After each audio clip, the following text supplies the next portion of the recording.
İndi mənim sualım belə olacaq. Bəs biz təhsildə nə dəyişikliklər eləyə bilərik ki, artıq ibtidai sinifdə oxuyan, orta məktəbdə oxuyan, ya da ki elə universitetdə oxuyan uşaqlar artıq bu mühitə rahatlıqla öyrəşsinlər.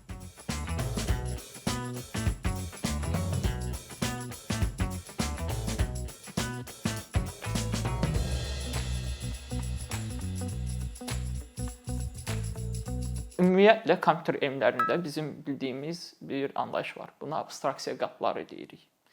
Yəni, proqramçı ümumi sistemi başa düşməsə, mikrosxemlərdən başlayaraq, prosesordan işlətmə sistemini və s.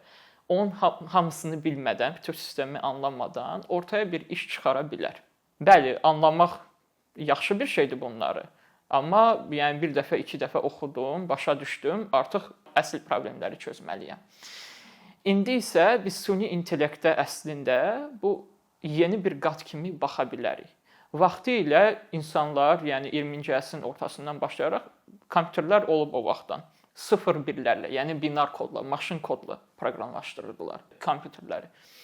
Bu daha sonra çətin olduğu üçün kompüter elmində nə yaratdıq? Yeni abstraksiya qatları yaratdıq. Artıq daha yuxarı səviyyəli proqramlaşdırma dilləri ilə kod yazmağa başladıq. Bu C, Java, Python kimi dillərdir. Daha sonra isə bizim bildiyimiz artıq süni intellekt, düzdür, o vaxtdan da süni intellekt var idi, amma bizim artıq bildiyimiz, yəni kod yazmaqda faydalı olan süni intellekt gəldi ortaya və bu da yeni bir qat kimi, yeni bir interfeys kimi bizim işlətdiyimiz alətlərdən birinə çevrildi. Biz də ona elə bir alət kimi yanaşmalıyıq. Yəni artıq insan dili ilə kod yaza bilərik, insan dili ilə artıq yazılan kodu dəyişdirə bilərik. İndi ortada bu var. Süni intellektin həm yaxşı cəhətləri var, həm pis cəhətləri var bu münasibətdə. Yaxşı cəhətləri odur ki, yəni artıq bilinən, yaxşı bilinən mövzuları belə deyək, onların üzərindən bir kod yaza bilər, ortaya bir iş çıxara bilər. Yəni şablonlu işi çox yaxşı şəkildə eləyə bilər. Amma mövzu daha dərin olduğu zaman, o mövzuda kifayət qədər mənbələr olmadığı zaman artıq hallüsinasiya deyirik buna. Hallüsinasiya edib ortaya nə gəldi ata bilər əslində. Misal deyim, yəni biz süni intellektdə adi bir modelə desək ki, ChatGPT ola bilər, Gemini ola bilər, fərqi yoxdur. Desək ki, sən mənə bir mətn yaz, söz limiti də 300-dür. Arada bir görəcəyik ki, bu 300 söz limitini keçəcək. Belə tipdə suallar verdiyimiz zaman görürük ki, əslində süni intellekt instruksiyaları, biz ona verdiyimiz sualı bəzən yerinə yetirməyə də bilər. Ya da bizim sualımız o qədər dəqiq olmalıdır ki, bu artıq bizim dediyimizi böyük ehtimalla yerinə yetirsin. Başqa bir misal da verim. Biz süni intellektdə desək ki, mən sənə bir sual verəcəm. Sənin bu suala cavabın ancaq 4 dənə cavab verəcəm. Yəni A, B, C, D və s. Arada bir ortaya yeni bir cavab ata bilər. Yəni hallüsinasiya edir. Yəni belə sadə suallarda səhv eləyə bilər süni intellekt. İndi biz bundan nə nəticə çıxarırıq?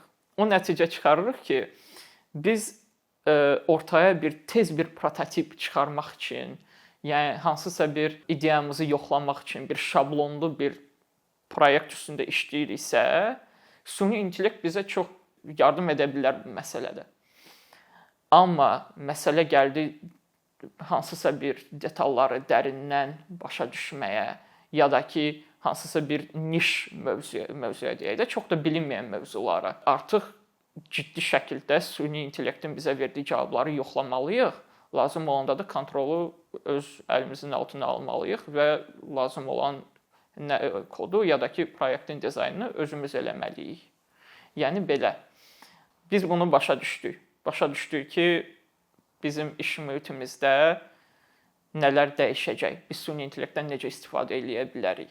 Yəni daha real problemlər üzərində, hər zaman yüksək prioritetli problemlər üzərində işləmək üçün süni intellektin asanlıqla yerinə yetirdiyi işi süni intellektə verə bilərik. Artıq özümüz daha yüksək səviyyəli, yəni yuxarı səviyyəli problemlərlə işləməliyik. Bəlkə də süni intellektin o qədər də bacarmadığı məsələlər. Bunlardan biri proyektin test etmək ola bilər. Çox zaman süni intellekt sistemin tələblərini o qədər də dərindən başa düşmür. Ancaq bizim ona verdiyimiz mənbələrdən başa düşəcək bunu. Ona görə də əslində indiyənə qədər proqramçılar, misal üçün, düzdür, süni intellekt öncədən şablon testlər yarada bilər. Amma bu testlər əslində sistemin hansı tərəflərini test edir, etmir. Buna artıq proqramçılar baxmalıdırlar. Yəni bu bir misaldır.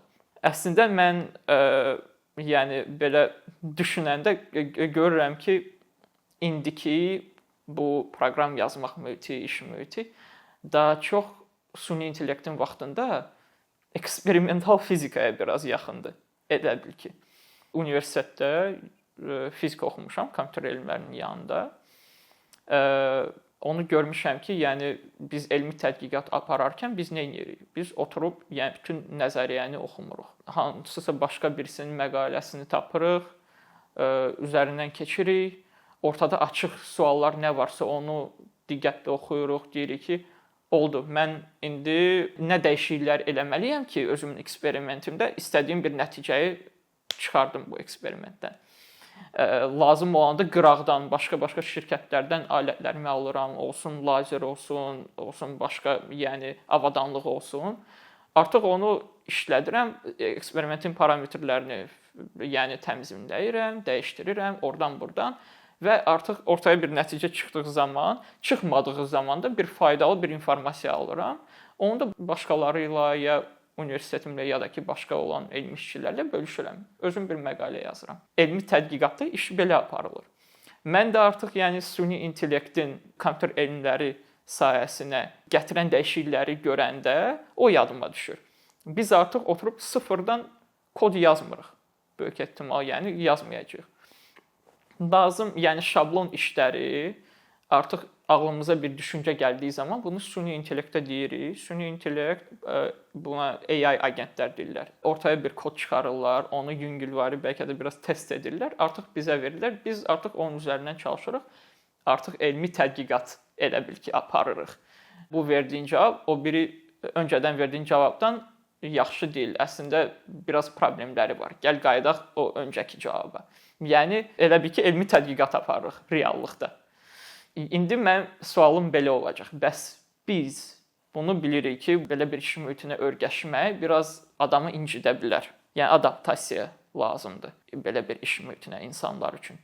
Bəs biz təhsildə nə dəyişikliklər eləyə bilərik ki, artıq ibtidai sinifdə oxuyan, orta məktəbdə oxuyan ya da ki, elə universitetdə oxuyan uşaqlar artıq bu mühitə rahatlıqla öyrəşsinlər. Mən özüm yadımdadır. Mən universitetə gedərkən elektronika ilə maraqlanan uşaq idim. Yəni dərslərdən kənar robototexnika ilə də məşğul idim. Düzdür, biraz çətin idi. Yəni resurslar o qədər də çox deyil idi. Yəni belə marağı əslində reallaşdırmaq. Oradan-buradan indi bir şeylər düzəldirdim özüm üçün. Universitetə düşdüyüm zaman birinci kursda ilk laborator dərsim yadımdadır. Yəni hamının 1 saata çözdüyü məsələləri, eksperimenti mən oturub 3-4 saat üzərində başımı sındırırdım. Baxmayaraq ki, nəzəriyyəni yəni yaxşı başa düşürdüm, mövzuları yaxşı başa düşürdüm, amma bu mühitə yəni öyrəşməmişdim.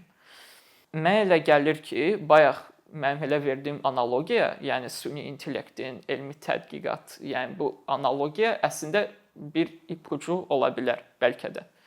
Bəlkə də biz artıq uşaqları ibtidai sinifdən, orta məktəbdən oturub elmi tədqiqat aparmayacaq, onu bilirik, amma o düşüncəyə doğru yəni yönəldə bilərik.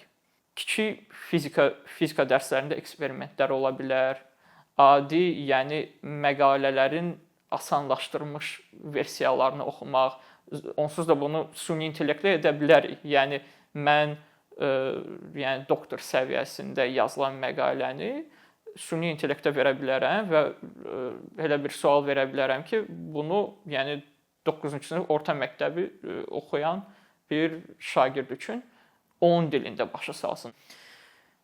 İndi biz süni intellektlərə yəni bir abstraksiya qatı kimi baxırıq. Bunların işə yarayan cəhətləri var, yəni bunların bir faydası da var. Amma onların o qədər də yaxşı yerinə yetirə bilməyən işləri də anlamalıyıq öncədən.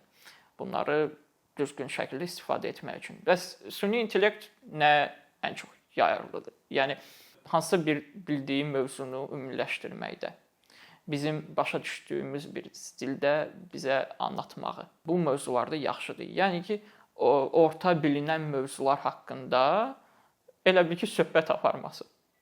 Bəs süni intellekt hansı mövzularda o qədər də yaxşı deyil.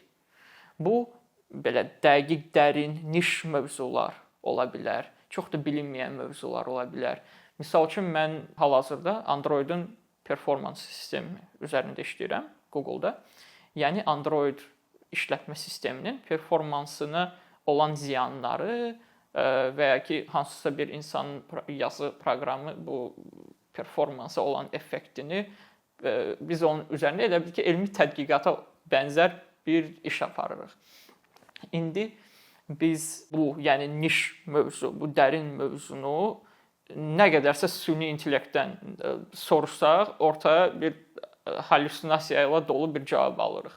Yəni gündəlik işimizdə o qədər də bunu süni intellektdə istifadə edə bilmərik. Amma düzdür, ortaya bir mənbələr atsaq, süni intellektin üzərində çox belə mürəkkəb, sırf bizə lazım olan agentlər düzəltdiyimiz zaman artıq onu istifadə edə bilərik. Amma yəni adi bir modelə belə suallar versək, bizim işimizi o qədər də yaramaz. Əslində işimizi daha da yavaşlada bilər. Çünki biz süni intellektdə istifadə etməklə ortaya bir proqram kod buraxsaq və onu başqa bir mühəndisə göndərsək, bu mühəndis onun üzərində saatlarca başını sındırsa, yəni bəlkə də onun hallüsinasiya etdiyi bir səhvi tapa bilməz, bütün sistem qırıla bilər.